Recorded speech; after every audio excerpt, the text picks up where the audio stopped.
Hey there, welcome to my channel. My name is Alma and this is Eternal Blissed. For today's video, I will be sharing with you my favorite story that I love to tell, and I often get asked about it all the time. And that story is how I made it to India to attend the Inner Awakening program, how I paid for it, how I made it happen, and basically the whole craziness that happened in the process. So in 2016, February 2016, I flew out to India and I got to meet my guru. A guru is a spiritual teacher. He's your master. He is the one guiding you in your spiritual life. And so my guru, Paramahamsa Nityananda, directs a program in his home in India called Inner Awakening. This program is a 21-day meditation, yoga, spirituality retreat, and it's basically life-changing. Once you do Inner Awakening, you're never the same again. And so I had heard about this program since I started following Swamiji back in 2014. At the time, I was into other things. I was into partying, I was into playing with my band, and so Inner Awakening seemed like a thing I might want to do in the future, but never really thought too much of it. However, in 2015, in late 2015, a couple of friends and I started planning a vacation to India. And so suddenly I started thinking, wow, it would be kind of cool since I'm going to India anyways to maybe, visit Swamiji's ashram and meet him. And then after that I started thinking, maybe I can attend Inner Awakening if the dates kind of coincide. And then after that, I just started thinking more and more and more. And I really wanted to learn more and check it out. And so that intensity, that yearning became stronger and stronger. So we were scheduled to go to India, my friends and I, in October of 2015. However, we had some issues getting our visas on time, and we had to postpone the whole trip until the following year in February of 2016. And it just so happens that around the time that we were going to go on our vacation, Inner Awakening was going to start. So it was only a couple of days before we were scheduled to go to India that Inner Awakening was going to happen.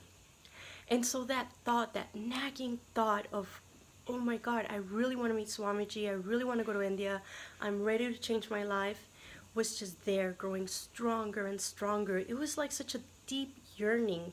And not only that, but also I started changing tremendously. All of a sudden, I wasn't so interested in drinking. I wasn't so interested in partying. As a matter of fact, I hadn't even played a live show with my band since September of the previous year. So this whole time, I was going through a major spiritual transformation. I was going through some type of dark night of the soul combined with like major synchronicities and major change. And so I took that as a sign that maybe I should really try and manifest the trip for myself to make it happen. And so I started looking into it and I started brainstorming of ways to come up with the money, of how I was going to make it happen. And trust me, it was not easy. It was one of the most difficult, challenging, craziest things I have ever done in my life. So why? Number one, the program is $10,000. Yeah. So for me at the time, that was like mind-blowing, right? I didn't have $10,000 lying around. I didn't even have $1,000 in my savings account. At the time, I was actually about $3,000 in debt. And it was just petty debt. It wasn't even student loans or anything like that. It was just stupid stuff I bought and I put it on credit and never really got around to paying it off completely. And so for me to manifest $10,000 in a very short amount of time was really challenging, right? However, to me, it feels like Swamiji in existence really took care of it. Here's what I did. I applied for a loan, and now to get approved for a loan is not really that easy. You have to have really good credit, or you have to have some sort of financial backup. A lot of people get declined. But for me, I actually got approved almost immediately. The interest was ridiculously low, and I got exactly the amount I needed for me to pay for my trip, to pay for the program, and to pay for an extra plane ticket, because the plane ticket I already had to go to India was scheduled for days after the program would end. And so I had to buy a brand new airplane ticket, and the time was so short that the airline prices at the time were already kind of high. So I think my ticket was about I don't know, like $1,000 or so. And on top of that, I needed white clothes because they do have a dress code in which you have to wear all white, and I always wear all black. So I need a new wardrobe, I needed a plane ticket, and I needed to pay for the program. And so I applied for a couple of credit cards that had zero APR, and I got approved, even though I already owed money. I don't know how it happened. And the credit limit on those cards was exactly what I needed with no APR. So, which meant that I was not going to pile more and more and more debt with ridiculously high APRs and interest rates. And so I, managed to get the money all together. Now, the next obstacle was there was two things. One, I didn't know if I could get the time off at work. See, I work for a corporation, so everything is very structured. Everything has to go through different, levels of management. Any request you have has to go through your supervisor, your management, upper management, HR, blah, blah, blah, blah, blah. And so for me to request over a month off work was going to be a bitch. It was going to be really hard because A, I didn't have the time. I already had spent most of my vacation time, most of my sick time, and B, I'm not, the position I held at the time at my job was not so important that, I can get away from it. I could easily get replaced by anyone within or from outside the company. So I went up to my boss and I asked for, the time, and she said no. And then I thought, okay, well, there goes that. But then again, that yearning, that whole nagging inside me was like, no, no, you gotta go. Don't give up. This is going to change your life. So I went back for a second time and they said no. I went back for a third time and she said no. So I thought, okay, great. What do I do now? So at this point, I was really disappointed. I had managed to get the money. I had managed to get the visa. I was ready to go. The only thing was that it was fear holding me back. I was scared of how am I gonna go and quit my job, come back unemployed, and I owe a crap load of money. I have no money, to pay off this debt that I'm getting myself into. I don't know if I can do this. And so it just so happens that that weekend, when this whole drama was stirring up, I went to the temple, the Nityanandeshwara Hindu temple here in Montclair, California. And I went up to one of the deities, to Durga, who is one of the embodiments of Devi, of the mother goddess. And I sat underneath her statue. I sat on the floor and I was just looking up at her. And, I just started crying. And I told her, I don't know what to do. I really want to go to India. I want to change my life. I'm extremely unhappy. I'm in a bad spot right now. And I really want to do this, but I don't have the strength, I don't have the courage, and I don't know what to do. And so as I was sitting there crying, all of a sudden I started smelling flowers. I started smelling roses. And I thought, whoa, this is weird. And then I started feeling my body, kind of like when somebody hugs you really tight and embraces you, like when your mom hugs you and it just feels really warm and really beautiful. That's exactly how I felt. And then I looked up and I saw Durga, I saw the deity, and she was just glowing. And I kid you not, I looked at her and it looked like she was just smiling at me. And then the smell of the flowers got stronger, and that whole vibration, that energy was just more and more intense. And then I realized she heard me. She's comforting me. She's giving me her blessing. I'm gonna be okay. That's fine. I don't need to trip out. And so of course I cried even more, like the crybaby that I am sometimes. And finally I composed myself and I got up and I wiped my face and I said thank you, Durga.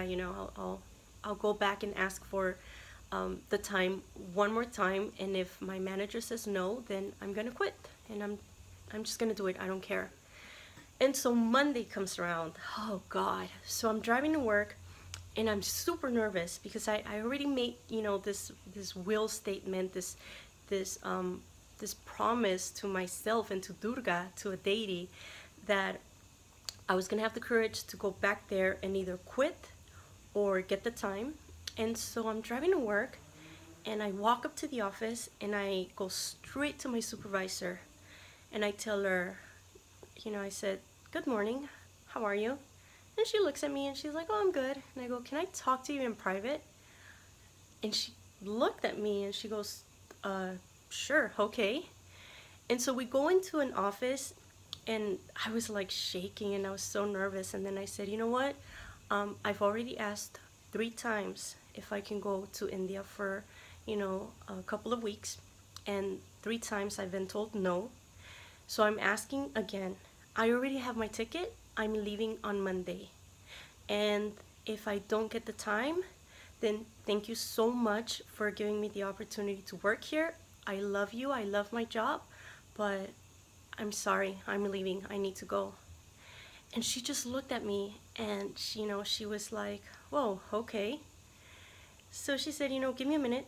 Let me call, management, upper management." And I said, "Okay, sure." And so I sat there and then she called her boss. So my boss's boss, same thing. I told her the same drill and she was just, she couldn't believe what I was telling her.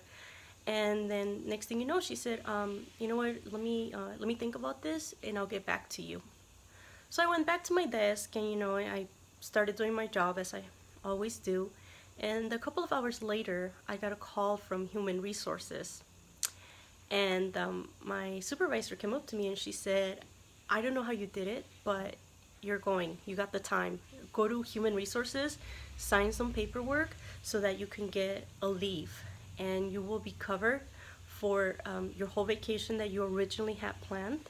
And you won't get paid for the additional time. However, you will not be fired. You can come back and work whenever you're done with your trip." And I was like, whoa, okay, cool.